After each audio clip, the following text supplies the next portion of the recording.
What's going on, guys? Welcome back to Bowls Deep Fishing. Today we are going to go over how I installed my Humminbird Helix on my Crescent Lite tackle.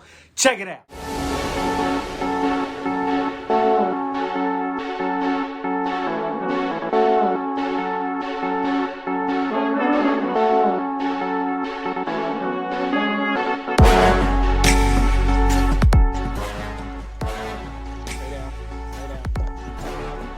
Oh my god. Oh my god. Oh. Yeah.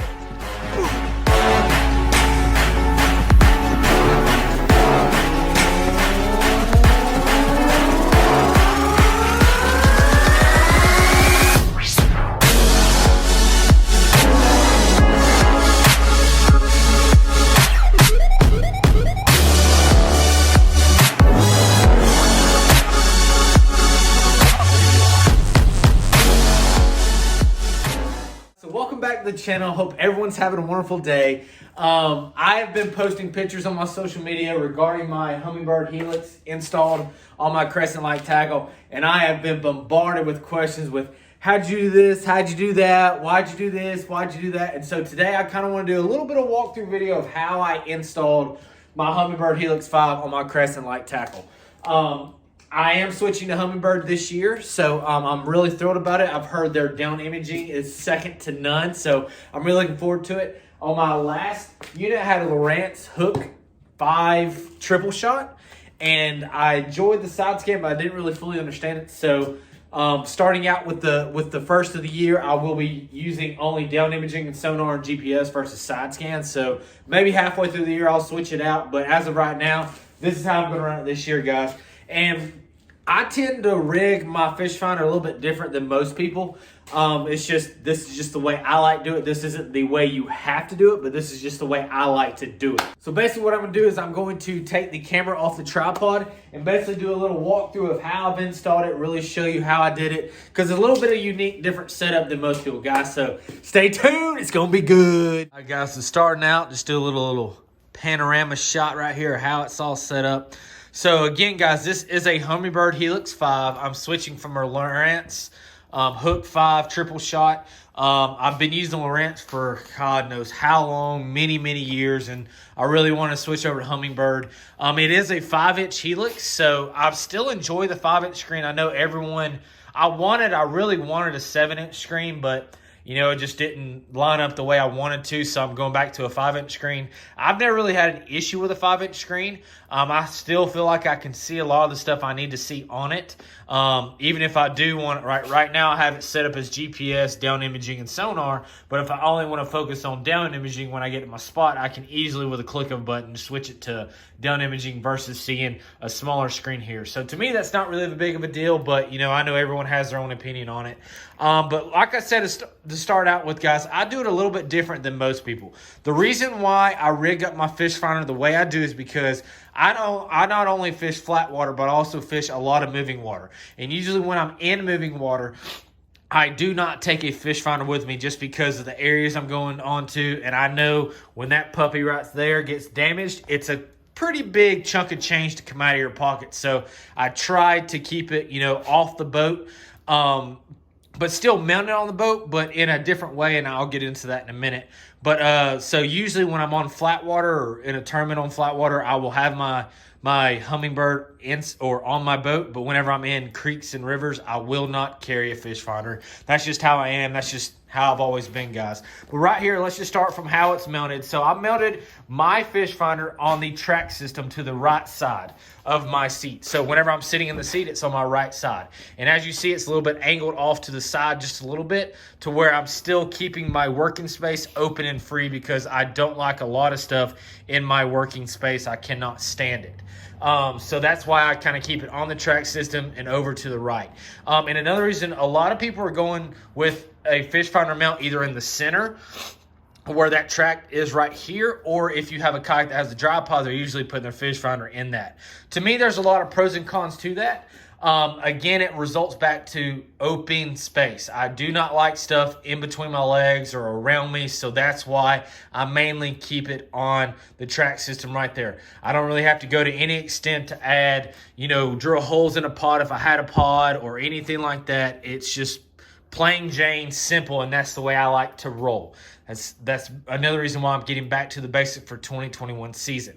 But I do have it mounted to the track system, and I have it mounted with Railblaza products. Just a real walkthrough. Here is a Railblaza side Starport HD. That is what holds my transducer arm. And right here onto the track system, I have a Railblaza Starport HD. If you watched my previous video or my other videos about rigging, I keep Starport HDs all over my boat, because with the Railblaza products, with a click of a button, you can easily move your accessories anywhere across your boat as long as you have another Starport on your boat somewhere. So that's why I have it mounted to a Starport HD, and if I do want to move it, I can easily move it to the other Starport HD. Moving on up to the unit, this is the Railblaza fish finder mount. Their mounts are kind of, subsidized into what fish finder you have. So if you do get a Railblaza mount, just make sure it's going to fit your fish finder. But this one's kind of a basic one. It can fit a lot of different style units. So that's another reason why I did it. Another reason why I did it is it basically, the only thing holding my unit to the fish finder mount are 4 screws. This arm right here is actually what already comes on the Humminbird itself. And what I really like about that is now that I'm keeping it kind of way it comes out of the box, is I can turn these knobs here and I can adjust my unit up and down to, depending on sun glare and so on and so forth. So that's another reason why I chose to have a mount that keeps the basic bracket from Humminbird on the fish finder, so I can easily operate it from here. As you see there, it's my 2 wires going out and into the boat, which we'll get into in here in just a minute. But moving on to the transducer arm, this is a Railblaza transducer arm. They have 2 different types of transducer arms. This is the longer version. The reason why they make a longer version and a short version is because the longer version, which is what I have here, this is actually the first one they made. It is made to go on John boats and dinghies and all other types of boats. But what I really like about this is it gets it out of the way and down in the water a good distance. Yeah, you're probably a foot from the bottom of the boat. Now, the smaller one will actually come in a little bit closer to the boat, and come in a lot tighter to the bottom of the boat. And I have ordered one. It just hasn't come in yet. It is a newer transducer arm, so a lot of people are starting to get them. So I'm waiting. Stocking issue and shipping is just crazy right now. It's how it's been for the past year. But what's really cool about this is, excuse me, is whenever you get your transducer arm, you will have obviously the transducer arm, and you will also have this little Starport right here, which is what connects into the side Starport. As you see, is I have added a Railblaza extension arm, and the reason for that is because, as you can see, the contour of the side of the Crescent light tackle is curved. It's not straight. So if I was to take that extension out, the transducer arm would be too close to the side of the boat, causing that transducer arm to kick out in that direction. And I didn't want that, because then I'd be shooting, all my chirps will be shooting sideways versus straight down. So I had to add an extension arm. They do make a smaller extension arm that you can get. I just haven't got one yet because I am getting the other mount. But this is by far one of my favorite transducer arm mounts. And what's really cool about this is it's on a pivoting arm. So basically, if you're going to the boat ramp or backing into the boat ramp, or you don't want to use your fish finder, you can easily pull this up and get it up out of the way where your transducer arm does not, or your transducer does not get damaged. Another cool thing is, if you're not seeing a shallow portion of water or a log or a tree coming up ahead of you, if that log or tree hits this transducer arm, it's actually going to kick your transducer up, so your transducer itself does not get damaged. That is probably one of my favorite features regarding this, and how easy it is to attach it on and off to the boat. Again, guys, with Railblaza products, all it is a click of a locking button, and that puppy will come straight out just like that, and you can pop it back in and out. And that comes in handy too, guys. So just like I said a minute ago, the reason why I set it up for this is because whenever I go to rivers, I do not take my Humminbird unit. So what that means is I can easily unattach my transducer arm and the cords, and I can run them back and tuck them into this little groove of the Crescent light tackle and store them into my front hatch. So technically, I'm not having to unwire the fish finder out of my boat to take it to the river. It's an easy, literally with a click of a button, I can remove that unit and pop it in the front hatch and I'm good to go. So that's another reason why I do use it on the side or on a track system with a side transducer arm hanging over, because it's easily removable on and off, because I fish all sorts of kind of water and I'm not always going to be using the Humminbird Helix while I'm on certain portions of water. But moving on into the wiring aspect, as you know guys, I like to keep things clean. So another little pro tip or a little trick is this is actually a rod sleeve. You can get these puppies from Walmart for like $3, or if you have extra rod sleeves laying around, you can use them. I actually use these to hide my wires. So as you can see, there's 3 wires coming, or 2 wires coming out of my unit and 1 wire coming out of my transducer. So if I did not have this on here, all those 3 wires would just get in the way and cause a tangle point. But when you do a rod sleeve over it, you can easily manage those wires and keeps it nice and clean, and just a nice clean mount. I love these things. I use these things all the time. They are a very valuable resource. Definitely have a lot laying around the house that I can use for all sorts of different things. But how I've mounted it into, or kind of a part of my boat, is, so as you see, you have a transducer wire coming out of the unit for your transducer arm, obviously, and then you have your power cord. But as you see, is I have 3 cords versus 2. So that transducer wire is very, very long. So it'll run, it's a very long piece of wire, just like on all units, not just Humminbird, but on all units, they have a long transducer cord. And so you have a lot of cords you kind of got to hide or keep together and keep it out of the way. So what I've done with is, and this is going to play a role whenever I get into the Hobie through-hole wiring kit here in just a minute, is I wanted to hide all those wires into the front hatch of the boat versus just sitting them on the deck of the boat. So how I did it was, I know this sounds confusing, but I basically took that wire and I doubled it. I pushed it through into the front hatch and then back out my access hole and then down to my transducer arm. So I can easily have basically just 1 entry into my hatch versus 2 or 3 different separate entries running the wires into my front hatch. And how I ran the wires is I've used them on all my other boats, is the Hobie through-hole wiring kit. Okay, so basically what it is, it's almost like a bolt and washer system, and inside you'll have these little rubber garments right here. So these rubber garments, they send you like, I don't know, I want to say like 10 different size rubber garments, and they each have different holes dimensions in those garments. So actually, they'll come with some that have 2 holes, single holes, no holes, just all sorts of different things there. So basically what you can do is you can find the one that fits your cords the best and then use that inside of the housing unit itself. And keep in mind, guys, I have 3 wires going into this, so they do not have a hole or a garment that has 3 holes cut into it. So I had to basically compare 2 wires together, not physically, but basically crunch them together to get them to fit into the access point here. These Hobie through-hole wiring kits, the traditional ones, are very hard to find. I have a bunch laying around because I've rigged up a lot of boats in my time. But now Hobie is making a 3-hole garment that, you know, would probably work out better in this scenario, but I didn't want to spend the extra money. So if you are wanting to use a basic one like this, you will need to buy these online or try to find them. I think I found these last ones on Amazon that I ordered like 5 different sets. And each set comes with 2 of these housing units here. So you can have actually 2 access points if you want to. But it's a really cool system. I've did a lot of videos on them, so I'm not really going to touch a lot of time on them. But basically, like you see there, it's just a rubber garment that runs the wires through. Then you slide the rubber garment onto the wires, and then you push your plastic housing into the boat, and then on the back side there's a washer and a bolt that you can actually screw onto it, which I can try to show you here in just 1 second.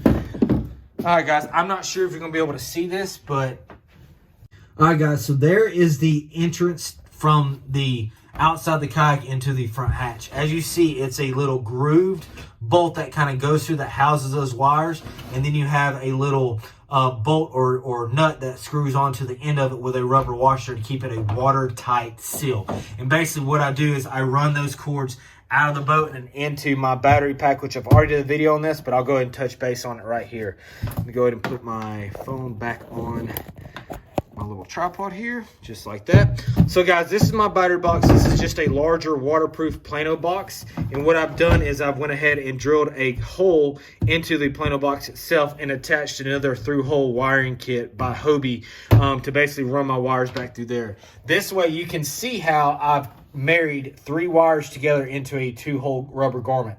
Yeah, there is a little bit of holes there to potentially water get in through, but these have rubber garments and rubber washers on the end of it, so it almost keeps it waterproof, but not, I'm not going to say waterproof, but very, very watertight. So there's hardly going to be no water coming through here, which would transfer into these and then get into my battery housing unit. So it's very, very rare that's going to happen, but obviously it definitely can happen. So basically what I do here is I push all my transducer cord and all my extra wiring into this box here to keep it in one housing unit, and I've zip tied it, and there you can see the rubber washer there.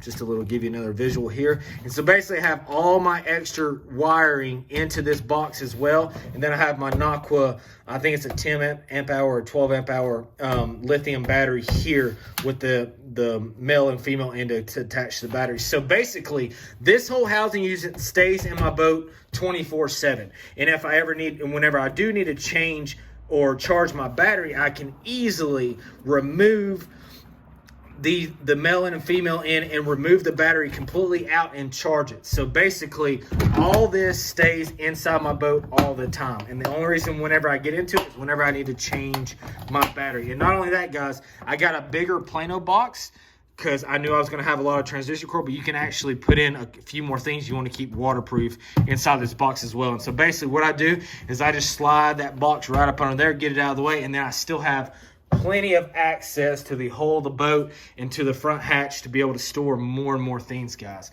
I've come, like I said, guys, I have rigged a lot of boats in my time, and this is by far my favorite setup that I've ran so far because it's so universal. I can easily remove my unit or attach my unit with a click of a button and actually house all of my cords whenever I do go to the river through this little channel here and put it into the front hatch to keep that everything protected. Because I have rigged up boats where you're, just like with Jackson Kayaks and other manufacturers, they're starting to put a transducer area where a scupper hole comes out of, but even though you still have that somewhat protection, if you do hit a rock or something in a river and it hits it just at one point, you can definitely damage that transducer, which you do not want to do because that is a pretty penny you have to come up with to get a new transducer for a unit, guys. So let me flip the camera, everything back over, and I'll talk to you a little bit more, guys.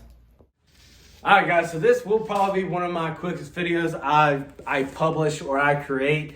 It's a very simple install, guys. All you need is obviously your fish finder mount, the Railblaza mounts, and then also your Hobie wiring kit. And basically, yeah, you are drilling into the boat, but I can promise you, if you drill once into a boat, you'll drill 100 times into a boat. I was very, very nervous whenever I first started doing this. I was so scared that that was not going to work for me, and I was just going to damage my boat by drilling a hole in it, but it works out better that way. And it's somewhat still, guys, that Hobie through-hole wiring kit is still somewhat watertight, waterproof to prevent water from getting into the hull of your boat. Obviously, it can always get in there no matter where it is, but it keeps it's for that application, that's potentially the best place you can possibly be. And you can even go an extra mile and put some silicone around there, but I do not, because I can, if I ever want to switch units or anything like that, I don't want to have no extra residue and adhesive and all that stuff I have to mess with. It's literally a rubber garment on each side in between two pieces or in between the plastic. You tighten that puppy down and you're good to go. It's a really, really cool thing, and I will keep in mind, guys, I will go ahead and attach links to all these accessories and the Hobie through-hole wiring kit all in the description box below. But it is a very simple and easily install on a boat. I love the over the side transducer arm. Yeah, it does create a little bit of drag, but at the same time, guys, it's better than me putting a transducer either in the hole and trying to do a through hole transducer or in a scupper hole to eventually for that transducer to get damaged. So in my opinion, this is the best application. I'm not saying my current install, but in my opinion, this is the best way to mount a fish finder on a kayak over the side, the transducer arm over the side. It just limits damages a whole lot more, guys. But thank y'all so much for watching. If y'all have any questions, comments, or concerns, or any other ideas than what I have, please drop a comment in the comment section below. And if you want me to do a full walkthrough, sorry, school bus is passing. If you want to do more in-depth walkthrough, I will pull everything apart and reinstall it. It's literally a twist of a thumb knob. So it's very, very easy to do. But it gets you the principle and how I did it and basically the full walkthrough without physically doing it. But if that's something you want to see, definitely let me know in the comment section below, guys. But I have a ton more videos coming your way. I shot 2 videos yesterday. I've already shot 3 more today. So I have a lot of content that I'm creating when I can. So when those weeks I can't create content, there will still be videos popping up on my channel to keep y'all guys entertained, guys. But tournament season is right here. It's literally, I think, 3 weeks away now. I cannot be more excited. I'm just thrilled to be able to get back on the road and go just slay some bass and gamble a little bit, guys. It's going to be a blast, guys. And I will be carrying y'all with me through all the steps this year. I've actually taken that step forward, and I'm going to be doing tournament vlogs, walkthroughs, and actually time on the water while I'm fishing in tournaments. So it's going to be very, very interesting, guys. But guys, thank y'all so much for watching. Please, if you don't mind, like and subscribe to my channel and share this video to the world, because there's a lot of people that are wondering how to mount a fish finder onto a kayak, and I just gave them one opportunity or one option there, guys. So thank y'all so much for all the love, and stay tuned, guys. Keep them tight lines. Deuces!